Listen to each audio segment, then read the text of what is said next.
Hello, everybody, and welcome to episode 14 of the Information Paralyzed podcast. Today we have Noel from Absolute Awareness. What a great time this is. Introduce yourself to the channel, Noel, please. Hi, my name is Noel. I don't know what else to say. I talk about and write about non-duality. And do one-on-one sessions with folks to talk about basically what is.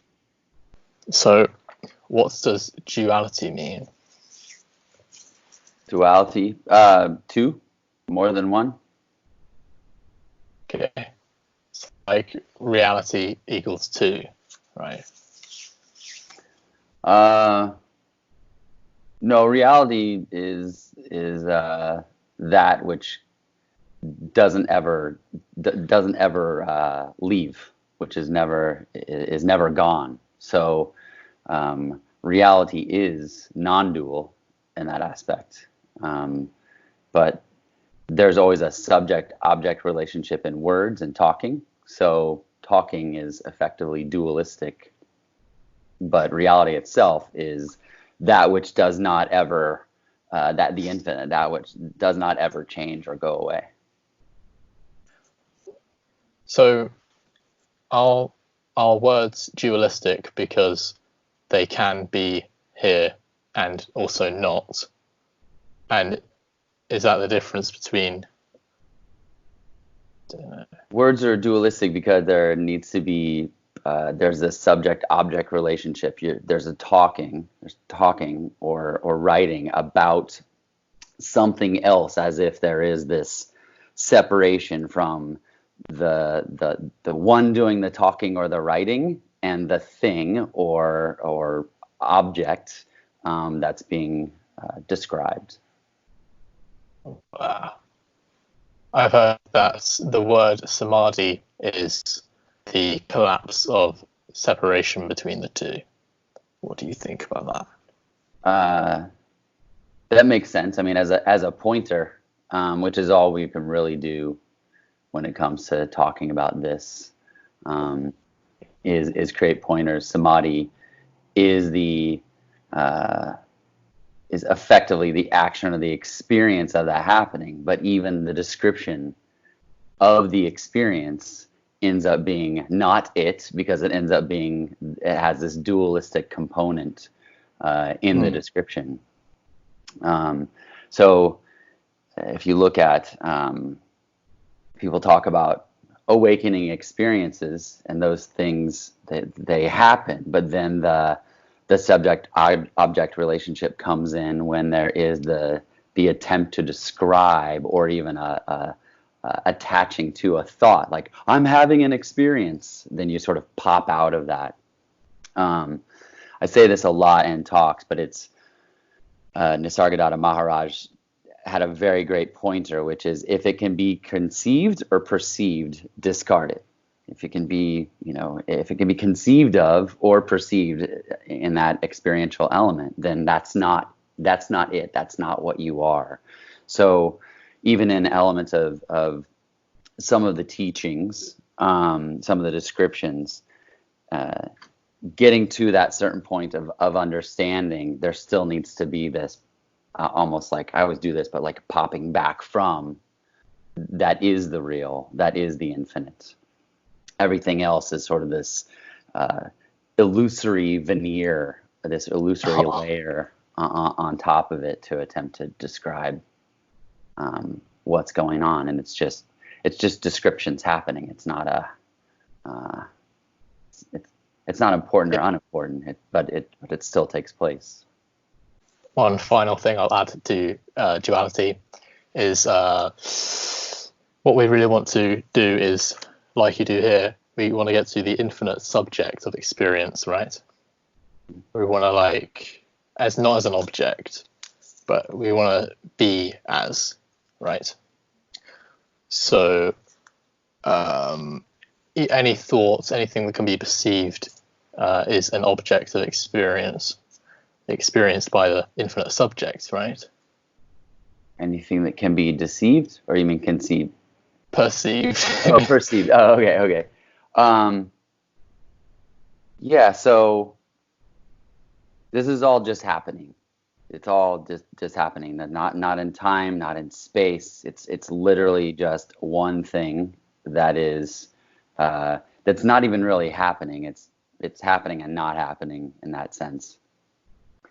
The idea or the notion that that the subjectness of the infinite is a place to get to is really just it's just food for the mind to chew on. It's a place that it should be able to get to, but is not now. And yet the trick is that it's already always this. There's no additional place that it can be gotten to. So you're not in a space of unabsoluteness in an attempt to get to the perception of being in this absolute, I'd be like, okay, I'm here, now I see, because you were never not that. You're never not in that. And it's tricky because you can't say place or state, because that would also imply that it's a place that can be left or lost. And I think that drives a lot of seeming maybe frustration with people saying, oh, I went to, I read this book, I went to this satsang, I something horrible happened to me, and then all of a sudden I had this pop or this opening or this awakening experience, and for 2 weeks I could see it, I could feel it, I understood what was going on, and then it was gone.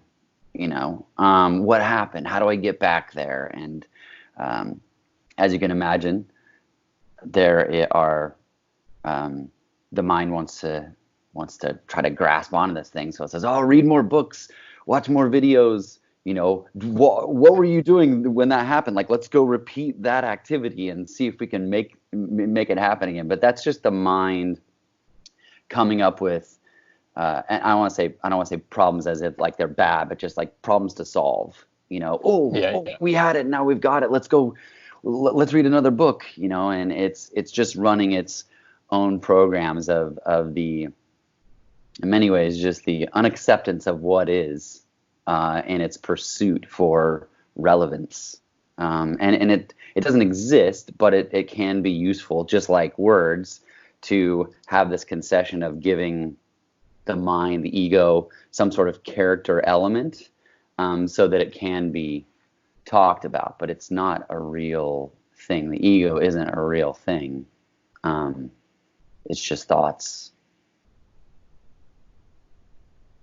Okay. And so non-duality. We might be doing a horrible job defining these words.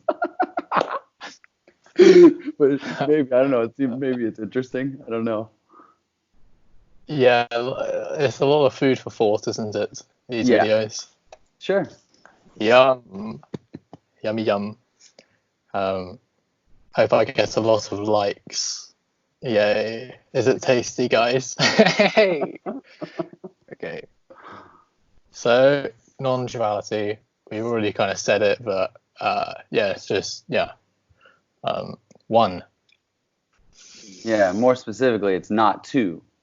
Because speaking of the mind food, when the mind hears one, it will say, well, what is there when there's not one? And so the mind will try to attach duality to it. So whenever the name non-duality came up, it's a brilliant pointer, because it's not saying one, it's saying not two. And yet also it can be useful in conversations to talk about oneness, the absolute, all these other pointers. But non-duality specifically, or Advaita specifically, says not two, for the purpose of being not one. Basically, one and not one make two. So non-duality means not two. It does a better job, I think, than oneness in describing what is. But oneness works too. The free will. What's free will? Free will is the illusory concept that we are separate entities in control of our thoughts and actions, and have that control as these separate units cruise about in the world.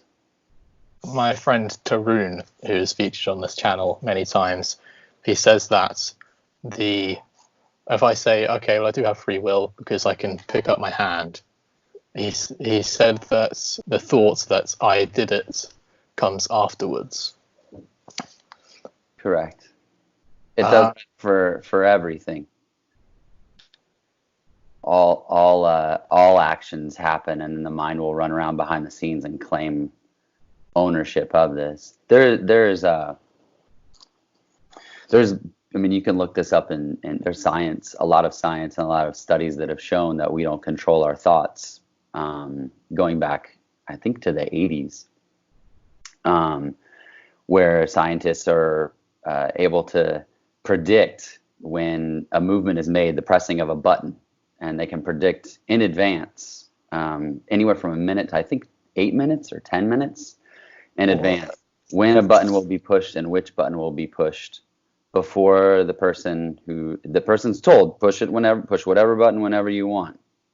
And they're able to look and see that other activity happened before that person made that action. So for people, I know you interviewed Seth, and for anyone that says, I want to see the science, I think he's a perfect, his channel. Oh, yeah.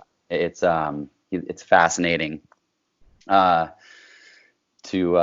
hear him talk about it, but his has nothing to do with spirituality. It's just science. These scientific approaches and physical approaches to reality and what is. The thing about free will, though, is that there's no attempt to convince someone if it is or is not real. If you believe that free will is real, you're welcome to walk around and pretend that you have it. Yeah. It can even be fun for some. Yeah. But I would say that it's not necessarily the resistance that comes up when people believe that they have free will and someone says that you don't, isn't really about fun. It's a fear that there is no control. Like you can't be serious, saying that we don't have free will, and then they'll come up with all these different examples. And I never make any attempt to try to convince anyone of anything, because there's no interest in doing that. But if someone asks, then I'll comment on it in that context, and it always ends with, "Hey, if you believe you have free will, then proceed. Go ahead. It's totally fine." And not even in some arrogant way. It's just, it's just good. Who am I to say that you shouldn't pretend that you have the choice to pick up your arm whenever you pick it up, or you had the choice to pick that partner, or pick that job, or decide chocolate versus vanilla or whatever. Go right ahead. I think it's just as fun when we were little children with our action figures. I personally had Power Rangers to give free will to the characters, to believe that they have free will, and to believe that I'm controlling them. Yeah, that's awesome. Why not? Yeah, oh man. Yes. Because life is, I've heard, I heard, and I've also sort of life is self-similar on the micro and macro level, right?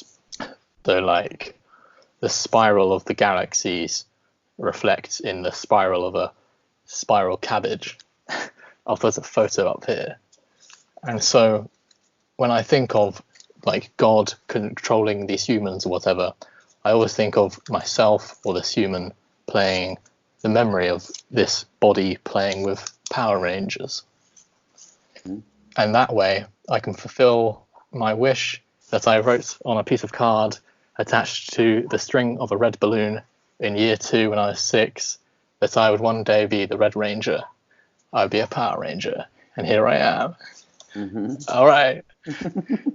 So then what is determinism? I mean, determinism is also an illusory concept, that there is something else controlling all of this. So it's not determinism or free will. They're both illusory concepts. Determinism is this, if I understand it correctly, is the belief system that some other thing is controlling this body, that body, these other things, that there's this controller going on, and people use it in the context of like, so no one's responsible for their actions, and that gets really sticky for people also, because then they'll go towards, all these negative things. But there is no other thing. There is no other thing that's controlling all of this. It is it. We are the thing. I am the thing. You are the thing. This computer, all this space, it is the thing. So there's not a puppet master making it all go. You're not giving the Power Rangers free will. The Power Rangers and the decision to give them free will are all the same thing. They're all this infinite energy. Oh my God. It's beautiful. I mean, it really is. It's a miracle. Oh, man. Yeah. So as soon as earlier, it came into my mind that it's controlling itself. Do you agree? I don't know. Maybe. Controlling itself. It's just, control seems to always have the subject-object stickiness to it. There needs to be, for something to be controlled, there needs to be a controller and a thing that is controlled. So yeah. So that's why I'm like crinkling up my nose. I'm like, I suppose you could say yes, but it's still, it has this, it has a flavor of like decisions, and things that could happen or could not happen, and so I don't mean to be contrarian to the words that are being said, but it's not. And I guess. It's not a controlling. It's just a happening. The word decide comes from a Latin word meaning to cut. And I like that knowledge. It's nice. Interesting. What is good and bad? Good and bad are just thoughts arising, making an attempt to label one thing as desirable or an outcome or something that's supposed to be positive, and another thing that is supposed to be negative or undesirable or avoidable. They're just words. They're ultimately just thoughts that arise, making an attempt to label something externally as, one thing or another. They're also illusory. What is it? maybe Shakespeare, nothing is good or bad, but thinking makes it so. I mean, Yeah. I mean, that's Shakespeare has quite a few non-duality bomb phrases. Bangers. Yeah, bangers. There you go. And that's a perfect one regarding good and bad. Good and bad also depends on identifying. Well, it depends on what we identify it as, doesn't it? So, like, to a dog, licking their asshole is good. It's a great thing if we're a dog. So, which is why when people say, how could God possibly create millions of starving children in Africa? It's only bad to you as a human if you identify as a human. Yeah. And I don't necessarily know that, and I understand the example of the dog, but I don't know that that a dog necessarily even processes good or bad. In that capacity, it's just doing what dogs are just dogging, you know. Thought. What is a thought? I can think of a zebra. I always have this example. I think of a zebra. What is it? It's like an invisible image. And a thought is just an energetic contraction of the absolute, arising from nowhere to nowhere.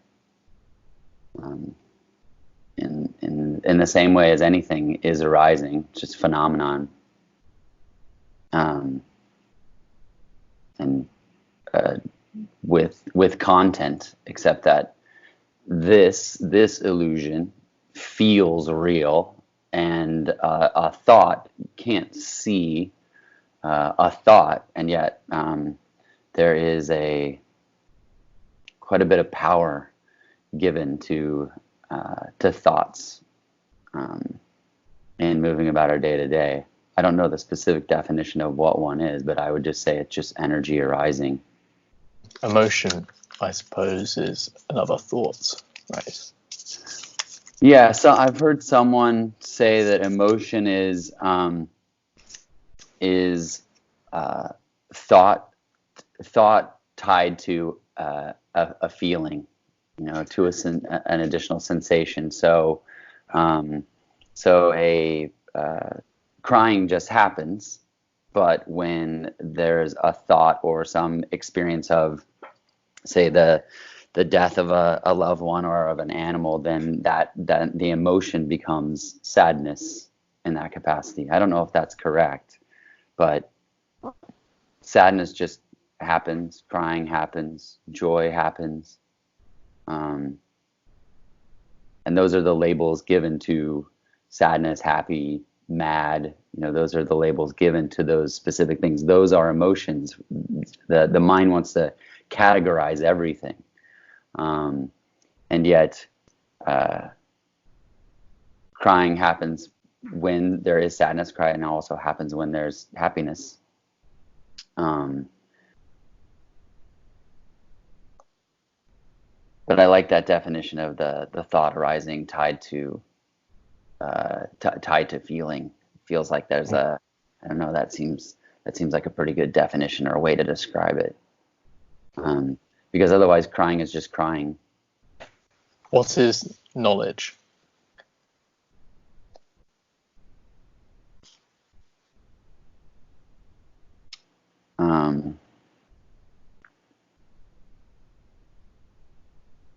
I guess collection of information, collection of content. A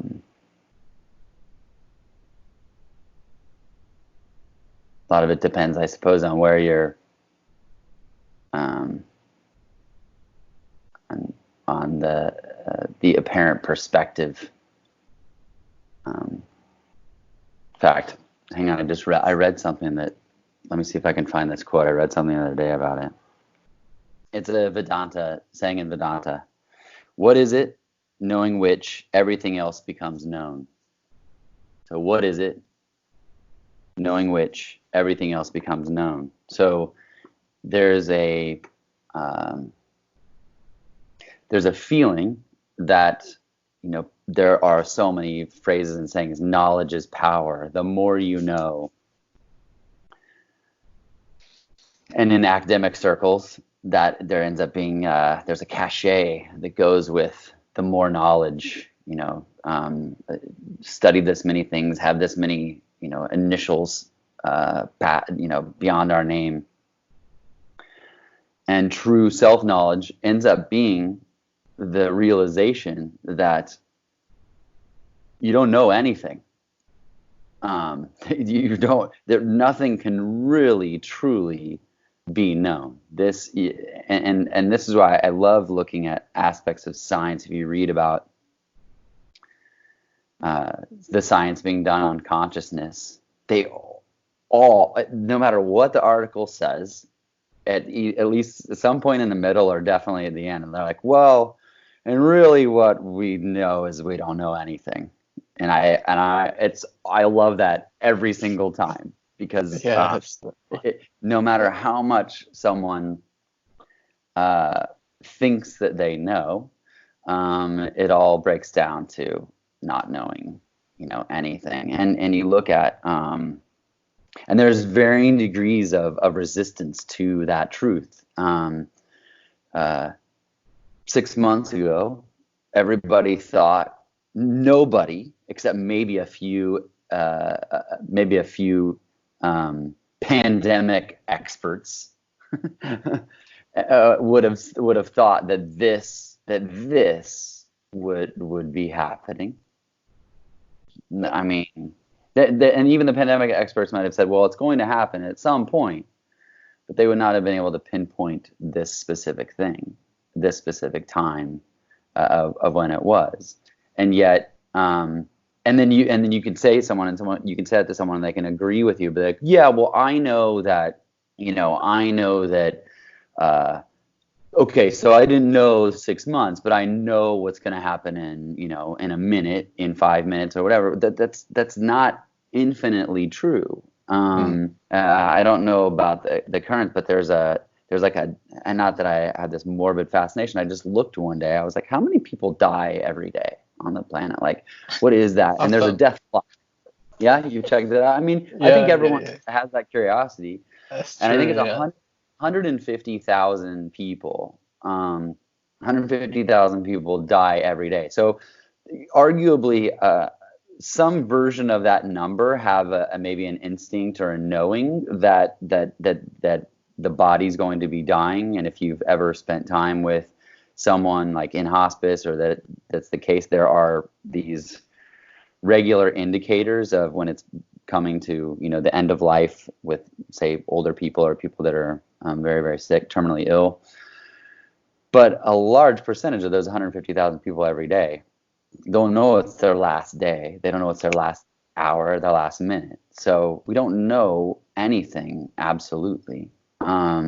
So that's why I sort of pause. I mean, knowledge is this apparent collection of consumed information, but there's different kind. I guess suppose there's maybe different kind of knowledge. Big self knowledge is really the understanding of what it is, our true nature. And in many ways, I feel like the love of the mystery of not really knowing what's going on here, and there is a love of the mystery. I don't know anything, and it's when that was figured out, why would you ever go back to pretending that there are elements of information that can be conquered and can be known, and just through this, and yet there's interest in things, interest in learning, new information, and learning new words, and learning how to speak a new language. But big S self knowledge apparently comes with the realization and the understanding that that all of that is just this sort of illusory pile upon which people will sort of fly their flag and be like, I know all these things. Yeah. I know all these things, and somehow for me that is, that makes me, more important or more meaningful or, more valuable or, et cetera, et cetera. But more knowledge doesn't typically bring peace. Mm. And Yes. and that is seemingly pretty apparent. I do non-duality sessions, and the very cerebral, highly intelligent people that are reaching out. It's it appears that peace becomes a bigger challenge because there needs to be more convincing.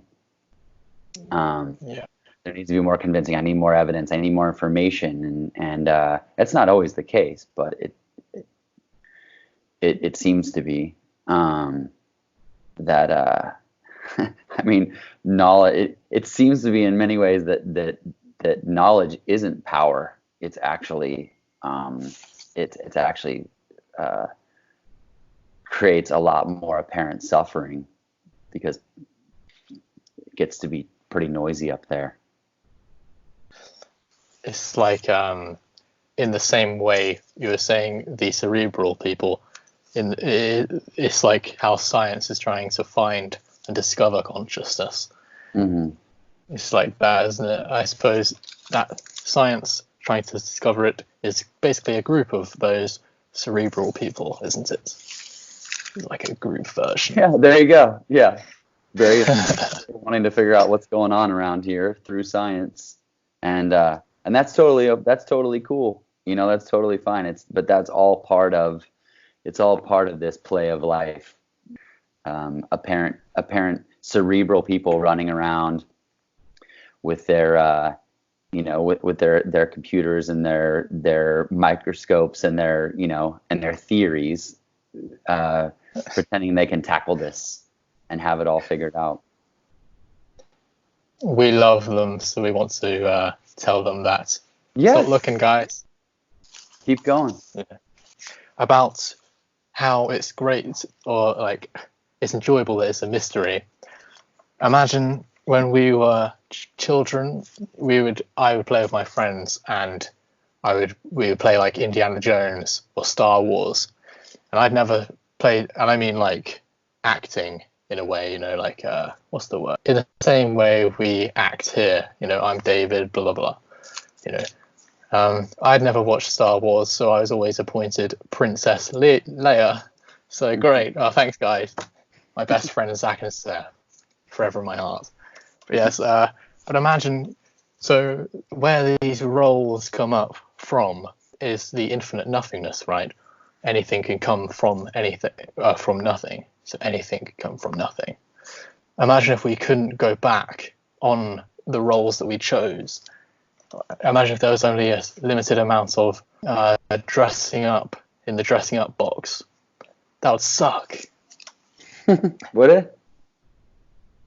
If so we have a dressing up box with all our outfits. Imagine if there was only a limited number in there. That would suck. So, and many people are walking around in scraggy or however it is, but there's only one, and that sucks, dude. We've all got this endless box, and it's in the attic. Here I am, I'm in the attic. I opened up this massive chest, and gold light, and there are angels and trumpets. Ha ha. Not always will there be. So that was knowledge. Time. What's time? Oh, what's time? I mean, I feel like all these quote unquote definitions are starting with the illusory concept of, because they're all just concepts.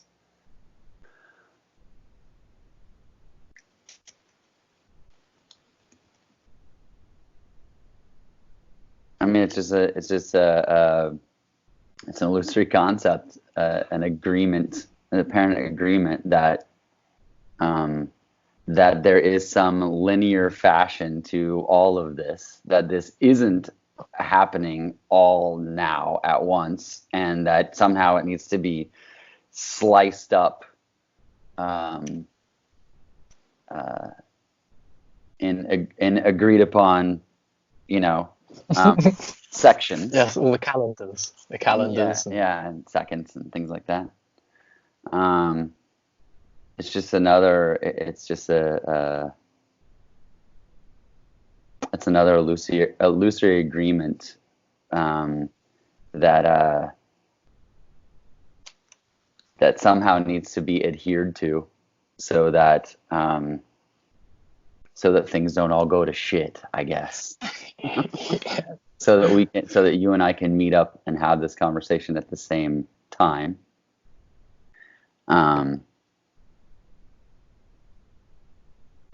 I'm happy to play along in the illusion. Show up when necessary. Yeah, I guess. But this is all happening now, and even that doesn't have a proper definition, because how long does now last? People will ask. Yeah.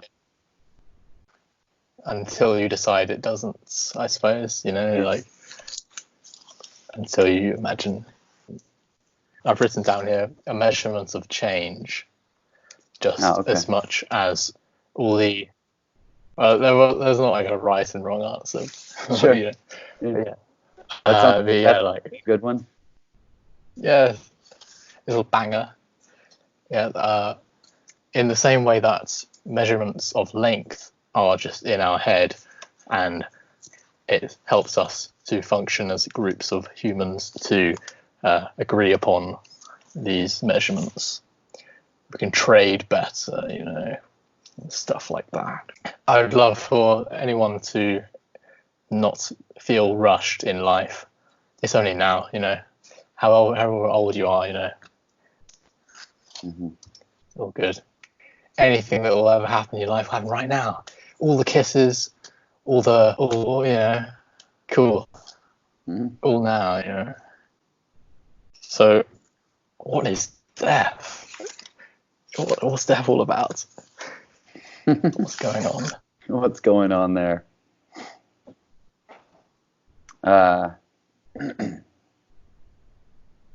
Death is the illusory concept.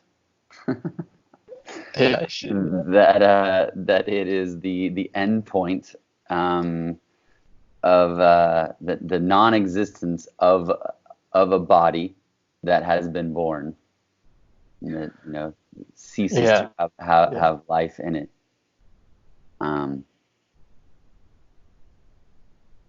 But there's no birth and there's no death. What we truly are was not born and does not die.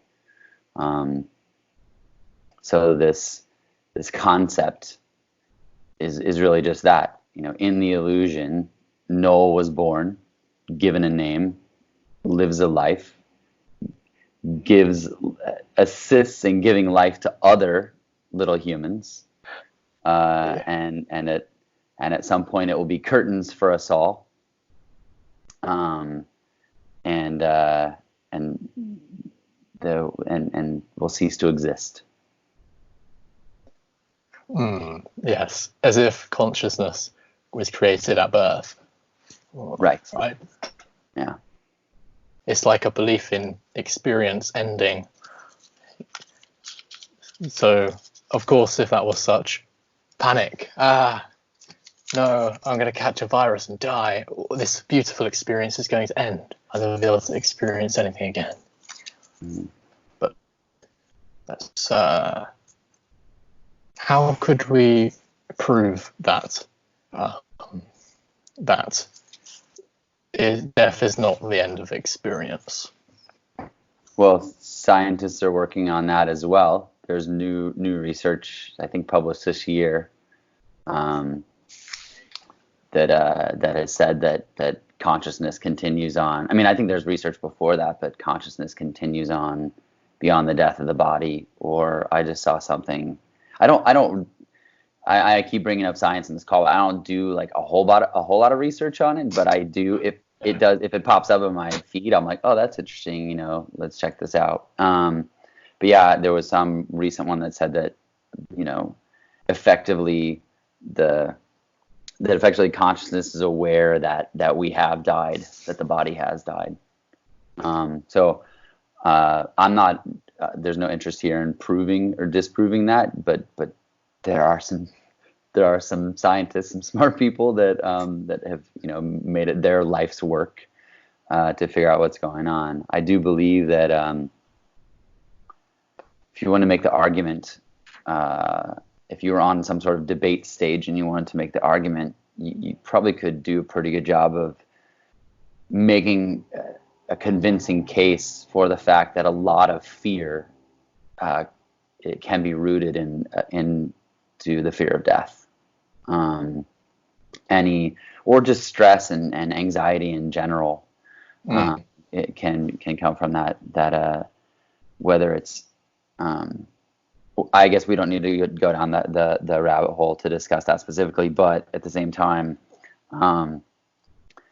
if you think of any time that stress arises or anxiety arises, and then you follow it to its ultimate conclusion, oftentimes I think that what you would get to is it's just the fear of death.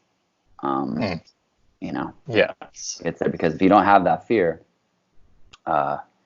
then there's not a lot. There's not a lot that can be done to you to create that sort of anxiety, and again we're offering this concession of you, the individual, can have this fear or not fear of death. It's just an arising, but it seems that that a lot of elements of anxiety and stress are also followed by, or maybe even initiated by, a lack of control, and then sort of make this endpoint of the fear of dying. Even when people are talking about awakening in non-duality, there's a big fear of this idea of ego death, which that's not a thing. It's not an actual thing. The ego was never alive. It would never existed, so it can't die either. But there's there can be a lot of fear of like, what if I really surrender? Okay, I get it. I get all this non-duality stuff. I get it that I'm not my body. I'm not a separate person. But if I really surrender to this, if I really give in to this and allow it to be, then I'm going to cease to be. And what if I don't care about work or my family or my friends, or what if the whole thing just goes to hell, and I don't care about those things anymore? That's death in the sense of the thing that made up this character of you is going to no longer be around, and it seems very real. It creates a lot of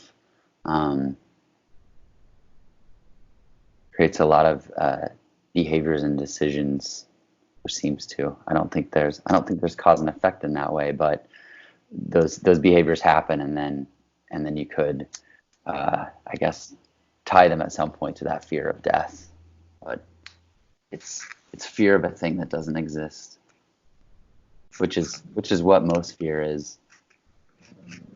Yes, false expectations appearing real. Correct. Yeah. Well, yes, I think that's very accurate, even in the non-dual perspective, because it's expecting our experience to disappear, which is false, or our consciousness to disappear. Mm-hmm. I got a 2-part series on my channel. Here are the little pop-up links that I've just learned how to put on the video. All right. Okay. Object and subject. What do these mean? Well, we talked about that a little bit earlier. It's just there's the experiencer and then the other. An object.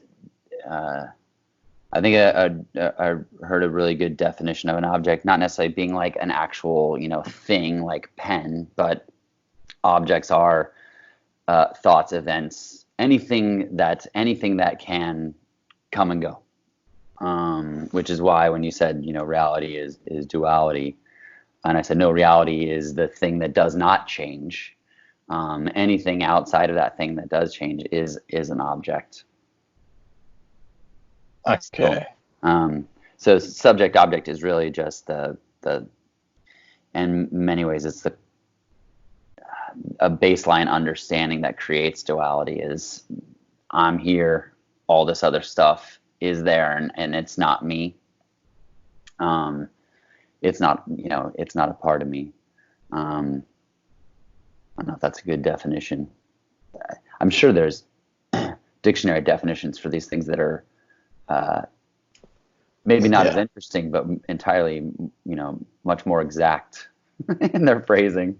Experience. So experience is the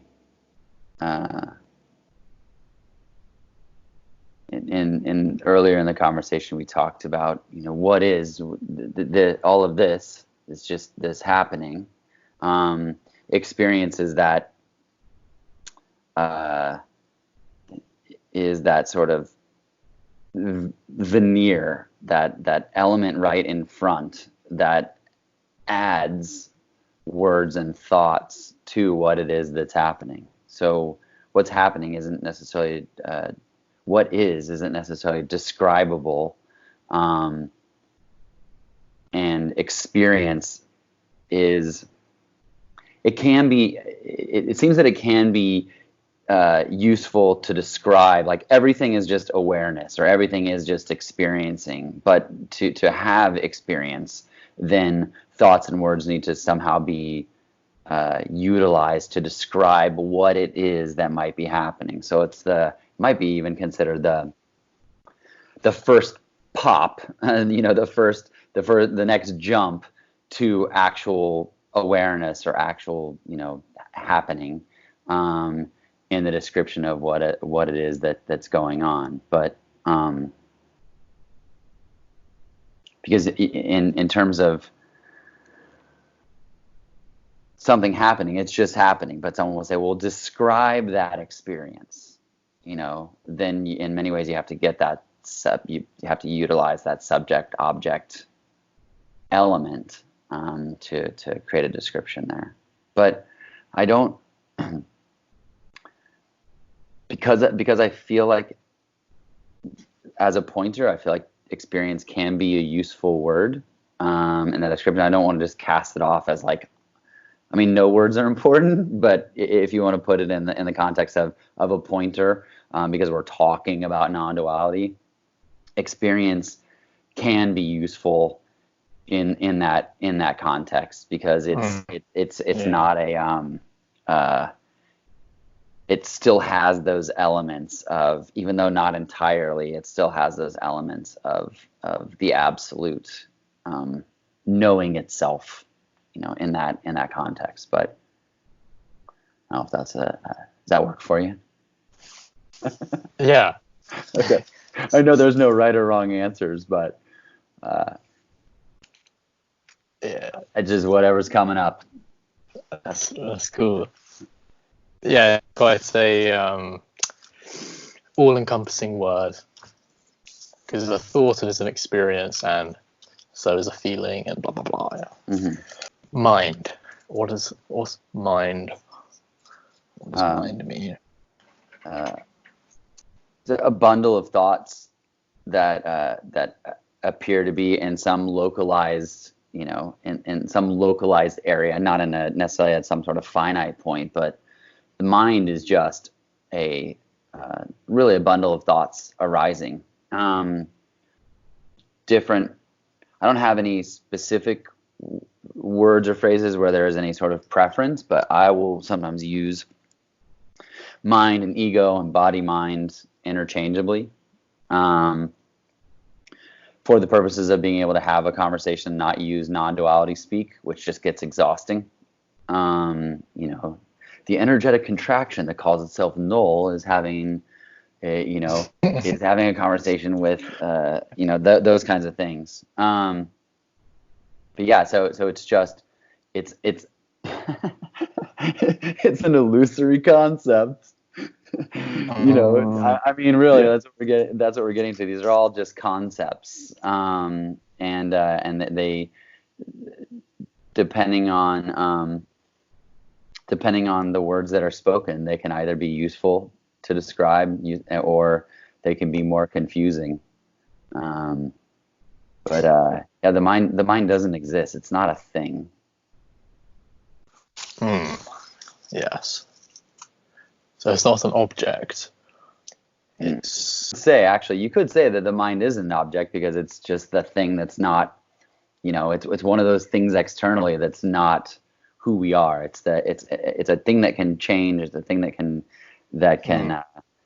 can disappear. So in that earlier definition of object, it could be considered an object, but it's not an object in like a tangible thing like a pen, because it's a thought, or a bundle of thoughts. But how many thoughts, a mind is a bundle of thoughts. How many thoughts make up a mind? It's like, it's crazy, man. Yeah, crazy stuff. I think it's 2, maybe. I don't know. Anyway. So, God. What God now? God is just another word for the absolute, the universe, the infinite, the divine. I don't care what people use. I like the word the absolute. I use the word the absolute, the infinite. If someone asks a question and they use God, I'll use that particular nomenclature for a description. But it's this. It's all of this. And anyway, there's lots of different people that have different definitions for what it is, but it's just a different label for all that is. I often think that the image of the man on the clouds with the beard is like my line for it is anthropomorphic metaphor for infinity. Perfect description. Yeah, the creator. Yeah. Anthropomorphic is a great way to describe it. Yeah. And that's ultimately what ends up happening in conversations where there's anthropomorphic elements to, talking about the ego or talking about the mind, if someone's saying, someone will say, well, my ego is just blah blah blah, and so we'll play along in that context and you go, okay, here's a concession. Let's give the ego some sort of character. It's not because some people will, if through whatever has been read or watched or listened to, will determine that the ego is bad and it's trying to create problems, and and so in those contexts it can be useful to have a conversation and allow the ego, give it a character, because it's not real, but neither is Noel, and this character, there's lots of people playing along that think this is something that needs to be responded to or corrected or told what to do, or and so in that context, the ego is allowed that, but I liked your definition of God. For me, it's not it. It's another word that describes all that is. It's a powerful, beautiful word, isn't it? Thousands of years. Gosh. Okay. Reality. Reality is this, right? Yeah, reality is what never changes, what the permanent. As opposed to impermanence, which is synonym for illusion, which is the opposite of reality, isn't it? Yeah, or nice just the objects that come and go. Yeah. Within it, but reality is some might say it's true nature or the truth. But I like the definition of it's the unchanging. Yes, that's cool. So now we get on to truth. We are two away. Truth. What does truth mean? In many ways, it feels like it's the same. There are some that don't like the word truth because it can have that it can bring up that resistance in the same way that oneness can. So there's truth and there's not truth, or there's lies or deception or any of those things, but in many ways, I think in certain elements of definition, it is that also that unchanging. It's often used dualistically as opposed to false, isn't it? In common parlance. Mm-hmm. And then awakening and enlightenment. What does that actually mean? It's just consciousness becoming aware of itself. It's the finding part of the cosmic game of hide and seek. Like the punchline of the cosmic joke. Exactly, yeah. And then lastly, love. What is love? What is love? Don't hurt me. I mean, there's lots of definitions, I suppose, for love, but in the context of unconditional love, it's just unconditional love, and as a non-duality pointer, it's just the divine expression of consciousness as and of itself.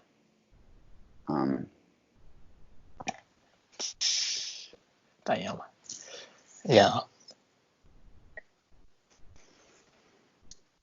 Often my little line is the collapse of separation. So especially it's very nice in between two people when there's a collapse of separation. Mm-hmm. And that is the sex is the representation of, it's like a physical dance to represent that collapse of separation. We're built for each other. How did you discover non-duality? Well, I didn't know the character of Noel had a couple of glimpses or awakenings or openings, whatever you want to call it, and that I didn't know about there was a thing called non-duality. So it was just sort of these hints or glimpses that there might be something else going on that, other than what was initially understood, and then I think through like a random YouTube suggestion, I watched something like, oh, that seems interesting, and then saw Adyashanti talk, and then and I felt like I had heard the name non-duality, but then once it was discovered that there's this category, there's this thing, the mind's good at this, like, oh, there's a thing that we can research and look up, and So that was it. It was just it was just discovered randomly, and then as soon as it was found, then the mind had something very specific to focus its seeking energy on.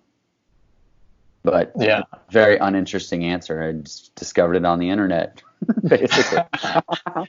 Yeah, because it's like kind of like with drugs. Once you find something that really hits the spot, and then it's like, okay, cool, now I know, and then gonna go for it. Yeah, and Alan Watts says, regarding any sort of psychedelic drugs, he says, when you get the message, hang up the phone. Wow. So if something happens along those lines and you see what's going on, you can do whatever you want, but he's like, take that information and proceed. Just as a scientist doesn't keep their eye in the microscope the whole time. They look in the microscope, see what they have, and then they run off and do the extra, work or research or learning to find out what else is there. And yet, it's neither good or bad, but there seems to also be an interest or a belief system or some sort of thinking that well needs to be continuously gone back to understand what is. And no judgment towards anybody doing anything, but that's just simply not the case. Can you recall a breakthrough that's accelerated your knowledge? If so, what was it? And was there anything you were doing at the time that may have been a catalyst? I mean, in terms of the openings that happened, feels like most of them happened before there was an awareness of non-duality or what any of this was even. And I can't, in fact, one of the major ones, it wasn't even really discovered that that's what was going on until later through trauma. So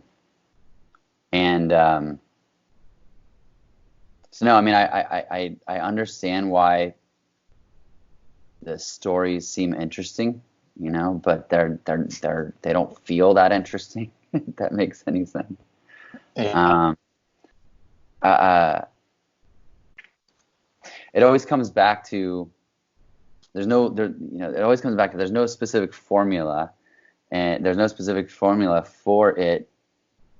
And people want a prescription, not a description. And so the prescription can always be just earnestness and a focus on it, focus on the learning of that self-knowledge, the big S, self, in whatever capacity. And if that involves meditating and self-inquiry, or going to satsangs, or doing nothing, just saying fuck this, I'm not interested in this anymore, then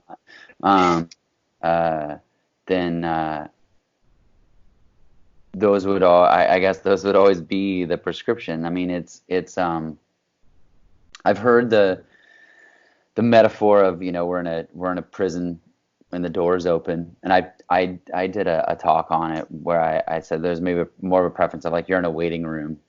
You're in a waiting room and waiting for, the name to be called, for you to be, told that, hey, you don't exist and you never did. But the door's been open the whole time.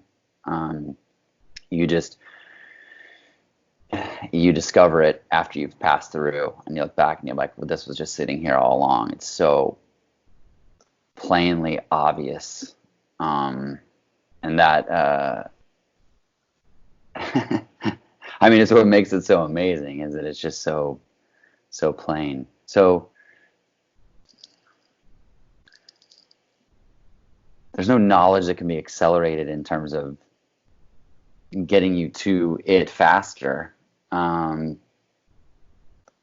There's just it just comes down to what is there a calling felt to do one thing or another, and if there's a calling to read more books, then read more books. And I would say, I think most people know this, but if there's a $97 7 steps to enlightenment or awakening plan, probably don't do it. It's your money. Oh no, my plan. Yeah, sorry. Is that where this is going? We're gonna information product. Oh, sorry, dude. No, it's I know it can be frustrating too, because there's frustration here. Like, what are these people talking about? How come there's all these different people talking about this thing, and it's clear that there's this like thread of what it is they're talking about. There's something that they get, and shit, man, I'm used to knowing about stuff. Like, if I want to know about something, I can research my way into it. Like, you can just imagine the stories that are running, and especially when it comes to going back to people that are just highly intelligent and used to being able to spend a weekend on something and be an expert, and then all of a sudden they discover non-duality and it's not quite popping for them, and they're like, what the hell, It's like, I'm not in on the joke. It's like that, isn't it? Yeah. Yeah, exactly.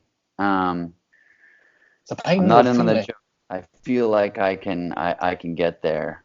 So yeah, I suppose if there was a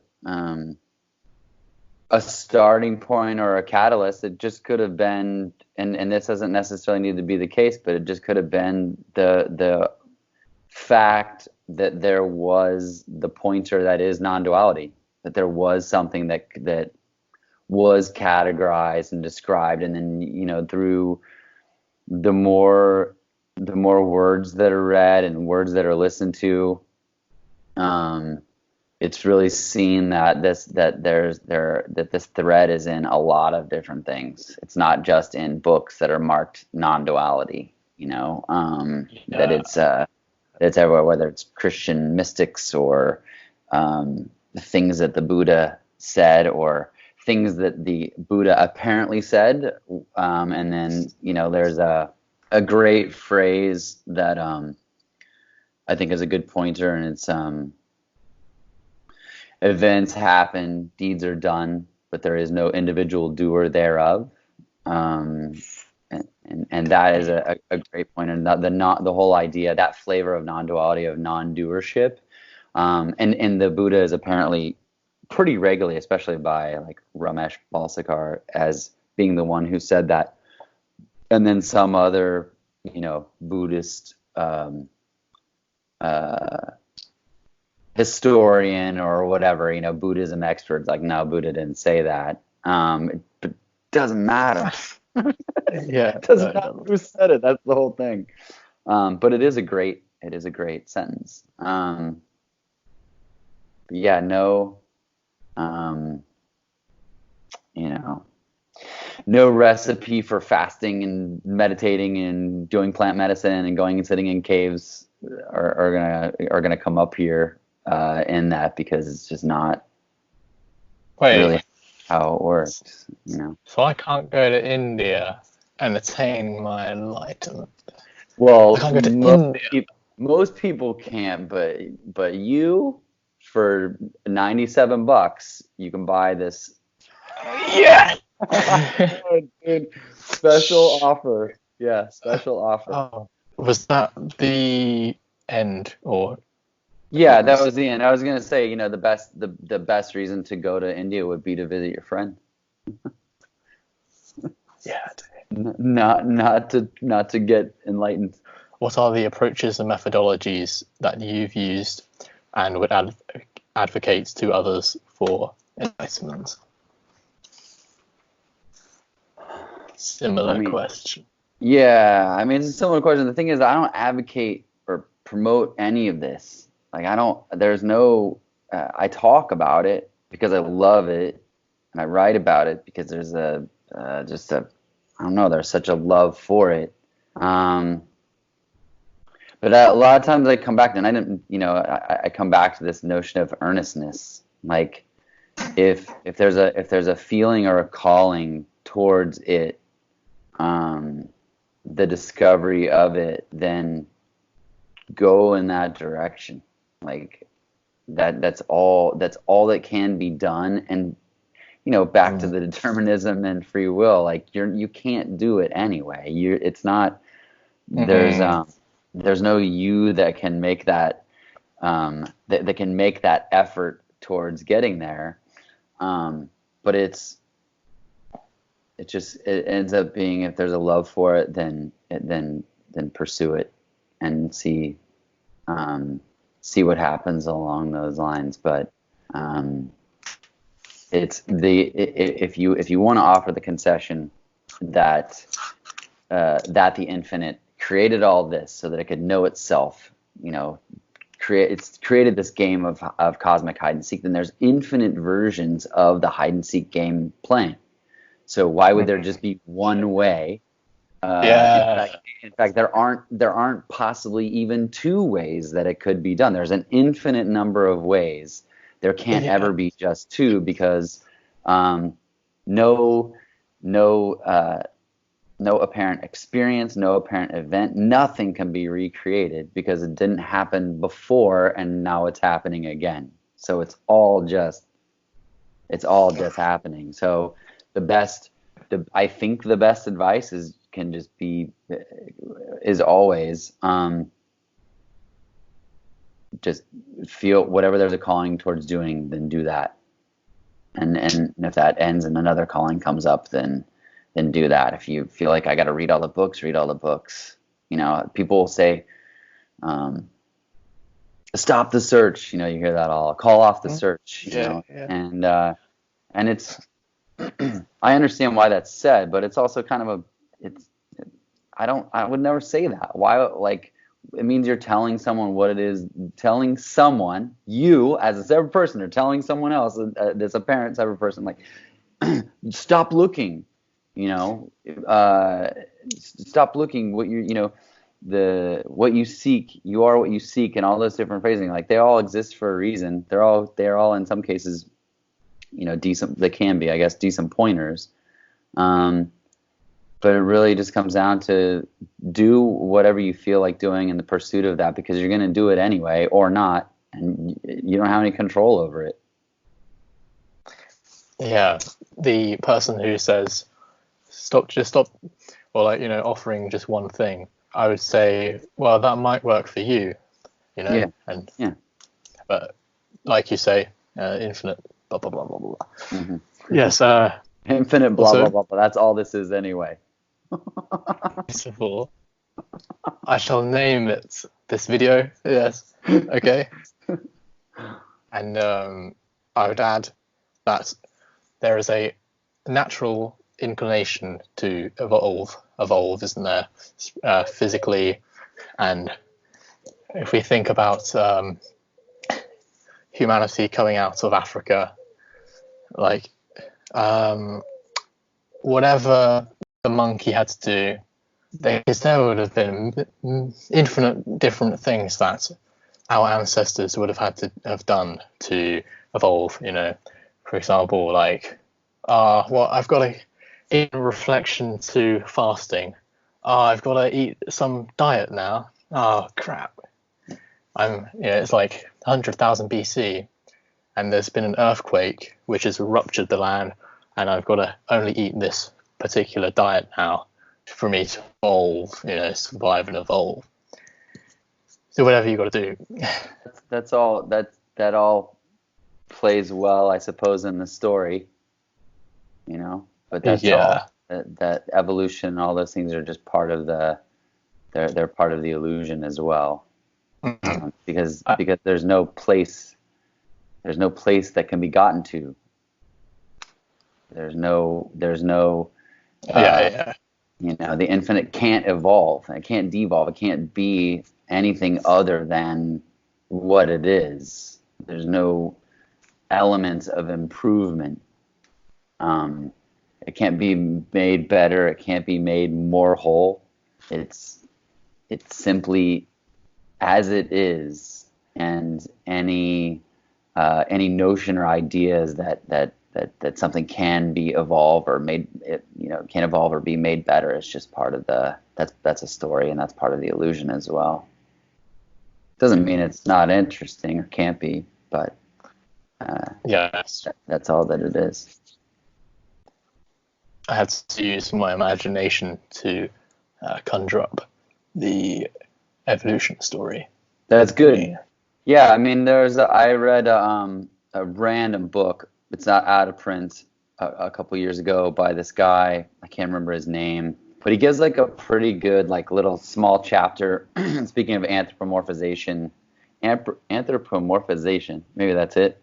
And he says, okay, let's say the creator wanted to know itself, and so it wanted to know itself and see if it could recreate and get back to itself at some point in time. And this guy makes the case, not that he sounds like he's necessarily trying to convince, but he makes the case that that to reach itself again in this apparent non-version of itself, which is impossible, it would have to create evolution.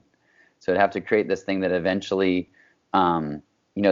got back to itself. Like, oh, let's see if I can. It's like you like, we'll use your Power Rangers example. Like let me see if what would I have to do to these Power Rangers to see if I could make them realize that they are me, and wow. Some minds will take that aspect of the story and go, see, that's why as this consciousness, this collective consciousness is growing and getting better, and they'll want to tie it to meaningful elements of the raising of the frequency and the collective vibration of everything that's going on.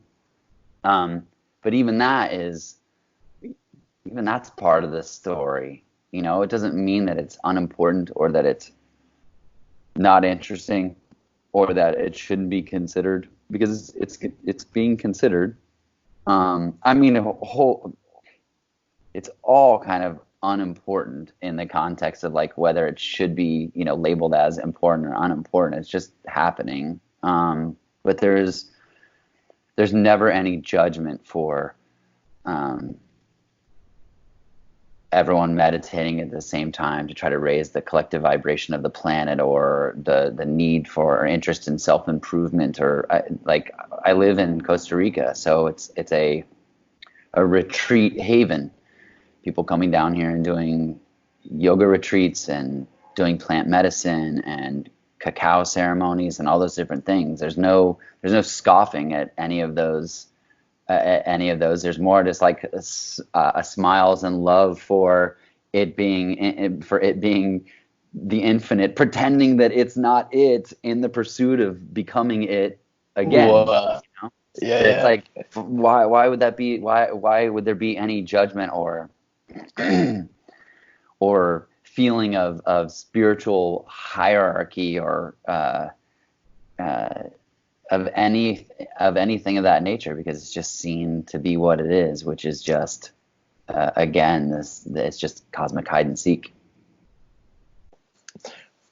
What are some common misconceptions and mistakes that some people have about non-duality, and how can we resolve? The biggest misconception, which I'm gathering anybody who, well, not everybody, but maybe lots of people who are interested in non-duality and are going to hear this talk or watch this video, is that a person can become enlightened, or a person awakens, or that a person is an enlightened being. I don't know how that's resolved, other than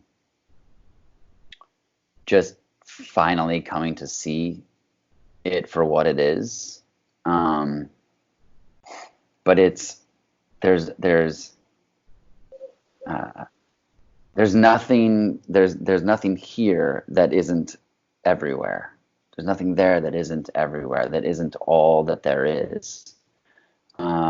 and that's why you'll hear the phrase, no person, no one ever gets enlightened. It's just the infinite discovering itself as itself, for itself, and by itself. So I think that's maybe the biggest misconception. Maybe another one is that that after awakening, just the character sort of floats around 3 feet above the ground in permanent bliss. Yeah. And that's a nice story. And the thing is that even if you look at that to its logical conclusion, that can get really nasty also. What do you mean? What do you mean?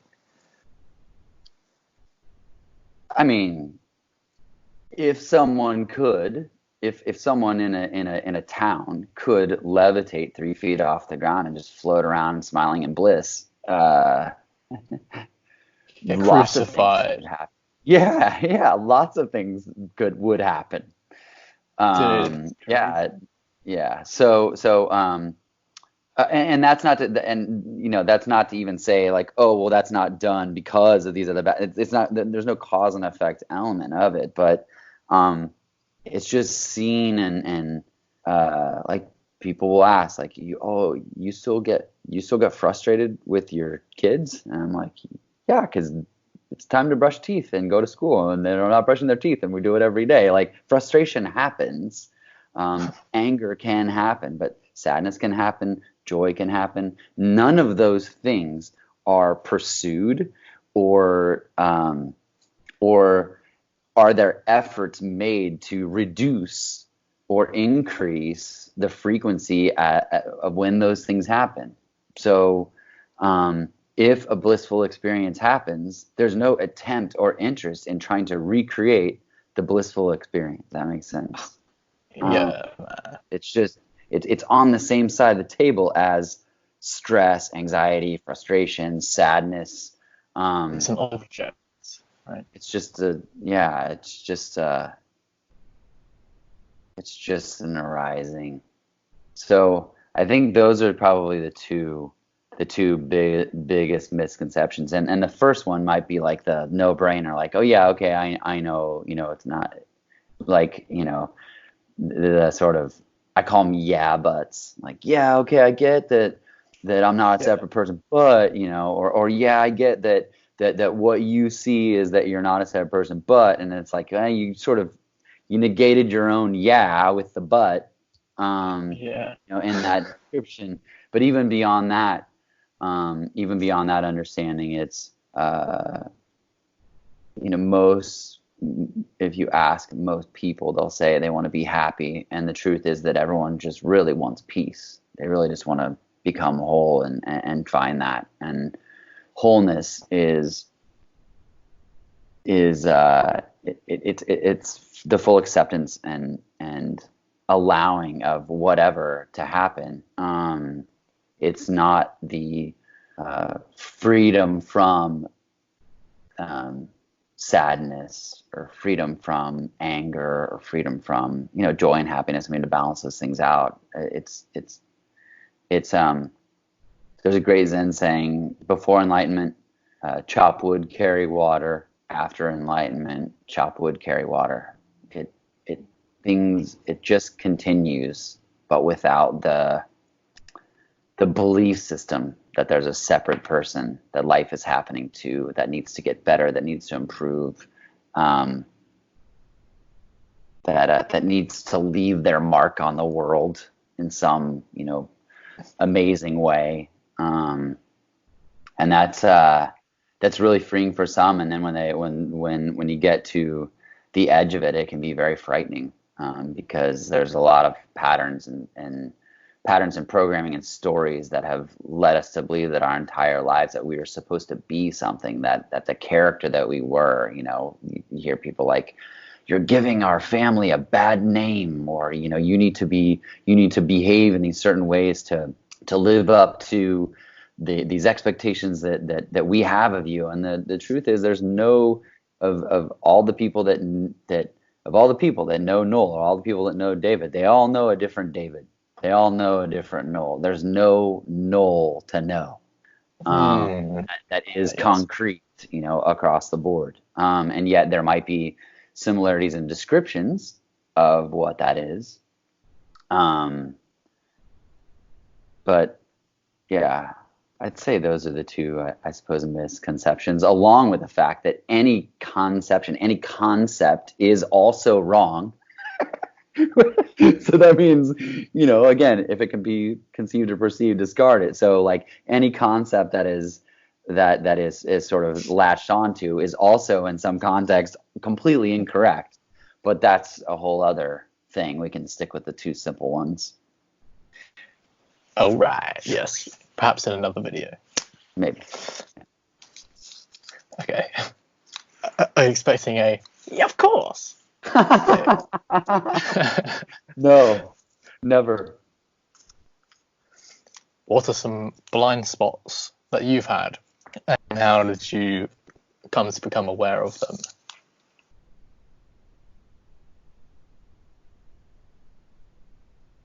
I mean, the biggest blind spot there is the belief in personhood. And there's nothing that can be done to necessarily become aware of it, I guess, unless it's just, I don't know the best way to describe it other than personhood is the blind spot. The belief that you're a separate person is the blind spot. And any thoughts or interests or feelings or associations that come back to that I am someone that can get something from this, that I'm someone that the me is somehow get further along on this. That blind spot will be ever present until it's not.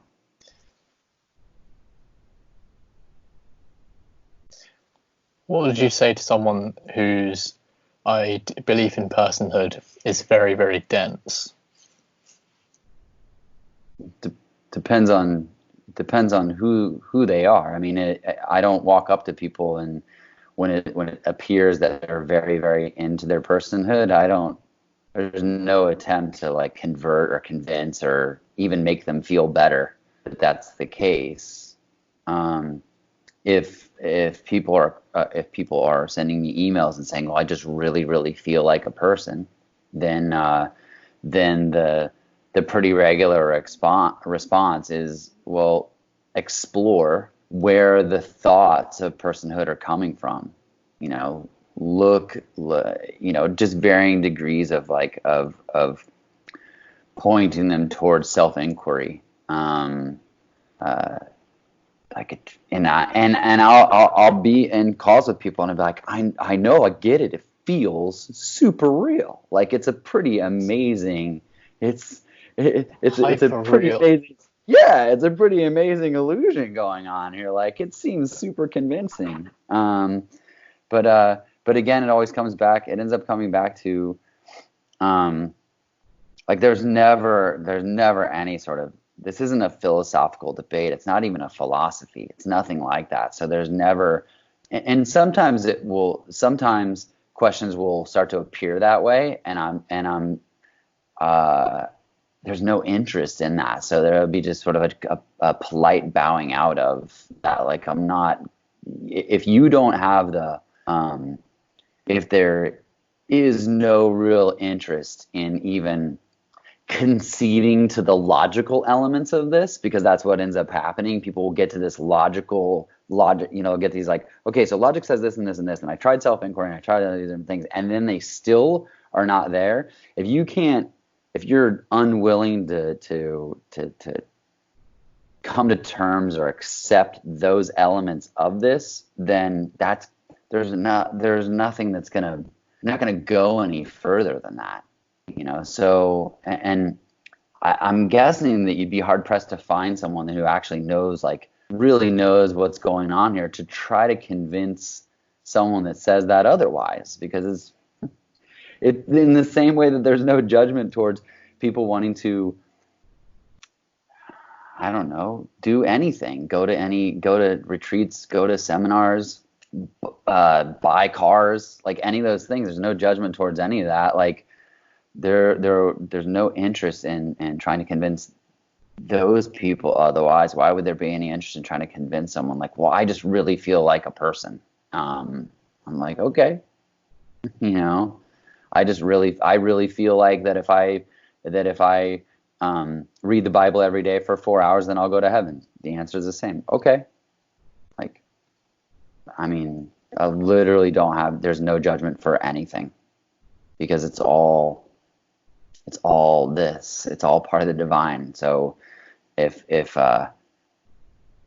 doesn't mean that maybe certain that energy doesn't arise, there might not be certain feelings or sadness or crying might happen, when certain things are seen. That just happens also. So I guess to answer the question, someone says, I feel really I feel very strongly that I am a separate person, but I see what you're saying and I want to know what it is that you're talking about. Please help. Then it would be, find the source of the thought, I'm a separate person. Keep going there, keep going back and finding that, see where that thought is coming from, identify it. And it may not be useful, but it's at least something it's more food for their mind to chew on for a little bit. There's like, there was a thought arising, like, just, it's more food for them to chew on so that they go away for a little bit. It's not really about like saying go away. But then I also had that thought of, there's all these stories. I used to be really into Zen, and there's all these hilarious stories of like people like knocking on the, master's door, and they're like, go away, and I'm sure in those stories, some people are like, man, fuck that guy, and then would leave but there's some people that are just like, kept showing up, and after they showed up a certain amount of time, then maybe they were let in, or maybe questions were asked, and not that helps, but yeah, it depends on who asks. I'd love to do a video on Zen stories because they are great. There are some great ones. Have you got a quick one in your mind there, or? Yeah, the one that always sticks with me, and this is one I even that I read to my kids. It's called The Farmer's Luck, and it's that one. Yeah. Yes. Yeah. Farmer's Luck is. Should we just say what it is? Let's go, man. Let's So go. there are different versions of it, but effectively it's just a series of events that happen to this farmer, where one is, we could have talked about this on the good versus bad, but where these events happen, and they tell the farmer, and they say, oh, it's so good, and he says either is it so, or oh, is it? Yeah, a horse has come, and no, he says a horse ran away. So the horse runs away. They say, hey, your horse ran away. It's so sorry, and he's like, that's so bad. And he's like, is it? And then it comes back, and it brings another horse. And they go, oh, it brought back another horse. It's so good. And he's like, is it? Is it? Yeah. And then his son is riding it and breaks his leg. And they go, oh, your son broke his leg, and it's so bad. And he's like, is it? And then the army comes to recruit for people, and sees that his son has a broken leg, and says, oh, that's so good, they that he didn't get recruited because he had a broken leg. And he's like, is it? And it's a great one, because I think it's a really good pointer, because there's just so many things in the world that the mind wants to label as good or bad, and besides the fact that that's never actually the case. It's a really good. It's a fun story to show you that conditionally, even though the mind wants to label those things, it's never right. Yes, it's never correct in its labeling.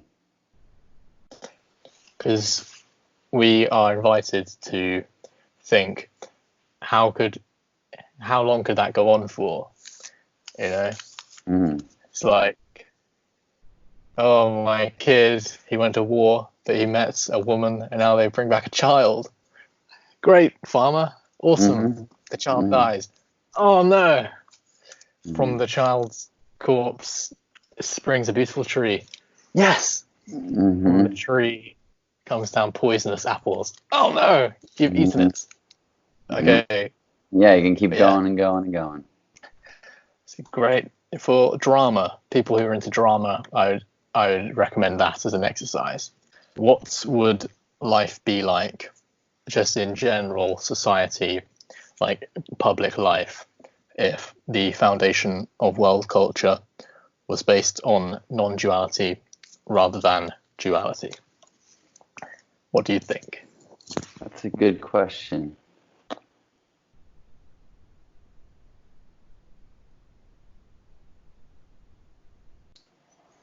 I think some believe that it would actually be, heaven on earth, that it would be completely blissful. There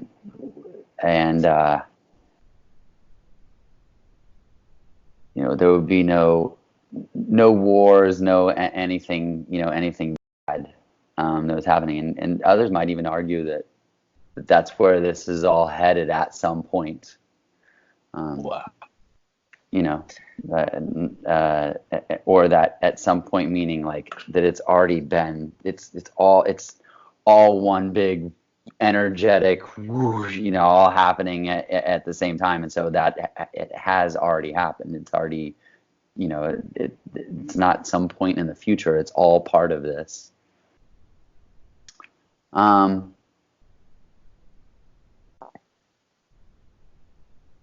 I think other arguments could also be made that things may not be as interesting. There's, most, if you're watching, say, a movie or a television show and there's no character arc, there's no apparent change in the character's behavior and whatever it is that their actions or their thoughts, then it's not interesting. People. If you look at writing for television or movies, there's a specific flow with how things go. And I'm going to mess up TV and movies for you if you didn't already know this, or anybody watching, but every movie you watch, when that starts with a problem, and then they go through this story, and then it looks as if everything's going to be okay. And this is every TV show and every movie you'll ever watch. Right before it looks like everything's going to be okay, something bad happens that sort of rips the thing out, and then some other thing happens, and then there's resolution, and it turns out good. Well, the reason that writing pattern has been created in television and movies is for interest, is so that they can be deemed interesting. If it's always the problem and then it arcs and then there's a solution, that's it, there's no ride, there's no interest there. It just ends up being this thing, unless there's the roller coaster elements, this bumpiness along the way, then none of it's all that interesting. So I think the normal response for it would be like, well, it would be amazing if you could be on the same, if everyone could be on the same page, that they're just playing the role of this character. But in that sense, it would almost be, this idea that things get found out by everyone at the same time. That let's say we'll keep using cosmic hide and seek. Let's say there's this cosmic game of hide and seek in this infinite energetic forms that's happening. And if everybody was found, if the found part of the seeking of the hide and seek happened at the same time, can't say whether it'd be good or bad, but it certainly, may not be as interesting. I don't walk around in the world wishing that more people were woken up or aware of this. I'll get messages from people that say, please keep making your videos, please keep doing this, though the world needs it, I need it. I don't get, by the way, this isn't like, there's no bragging here. It's not like I get thousands of messages, but I get messages from people that are like, hey, I really like your videos, please keep making them. I'm having a hard time, or this really helped me with something, or they have questions. And I think that's nice. There's no ego stroke that comes from it. There's no like, oh yeah, I'm doing good for the world. It's just, there's a love for the non-duality message. There's a love for this, I guess, message. I don't necessarily want to say teaching, but of it, and conversations with other people who, I guess you want to say, the page is turned or whatever, who get that. They are they're interesting. Like they're I don't even want to say fun to have, but you get to speak with them in a different way. But oftentimes it's the stuff that's going on in the world with lots of people taking themselves seriously that here creates more laughter, because I'm like, wow, that like, that person's really, that they're really serious about this going on. And to me, like, I know maybe it sounds inappropriate, but to me sometimes that's fucking hilarious, because I'm like, it looks very real there, and there's, and some people might go, well, that's super irresponsible. That person could be creating a lot of, tragedies and harm in the world and things like that. But that's just what's happening also. So I don't want to, it sounds like I'm dodging the question, but I just want to look at it from all angles, because I do think it's a good one. The whole world in the, stuck in the middle way, I think that it would be fine. Yeah. But I can't say that it would be good or bad, because that's not a thing either, it would just be more of what is. Yeah. So good and bad, like, there wouldn't be, I don't think there would be, I'm not sure actually, because survival, I don't think everyone would, if everyone was enlightened or whatever, I don't think there would be so much worrying, because there's a recognition of no past or future. So it's like, so there's no like, okay, let's make sure the future's all right by screwing people over and blah blah blah, Mm-hmm. And yeah, but we'd all get very. We're talking about the infinite here, so there might be in the illusion, there might be another world with these people in the dream that are doing that. Like, it's entirely possible that is the case. Just this version of it is taking longer to get to that point, and that's the trickiness of having discussions from the perspective of this illusory perspective of the finite, is that we're thinking like, oh well, this world is all of it, and yet there are an endless number of possibilities of everything happening all the time. So one could say that there's a high level of certainty that the world that you described exists.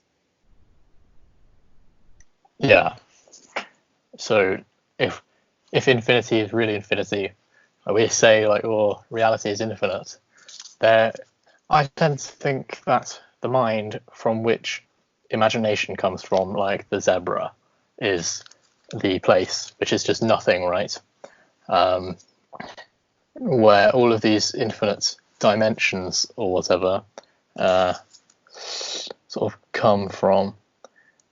But, for example, there would be like a dimension where I've got a blue hat on, and then maybe one of an orange hat, or anything else infinite. Yeah. Mm-hmm. But yeah, I don't know. I think everyone be happy. Don't worry, be happy. And thank you very much, Noel, for this great convo. You bet, man. I appreciate it. It's been a pleasure to meet you and conversate. Nice speaking with you as well. Peace. Bye-bye.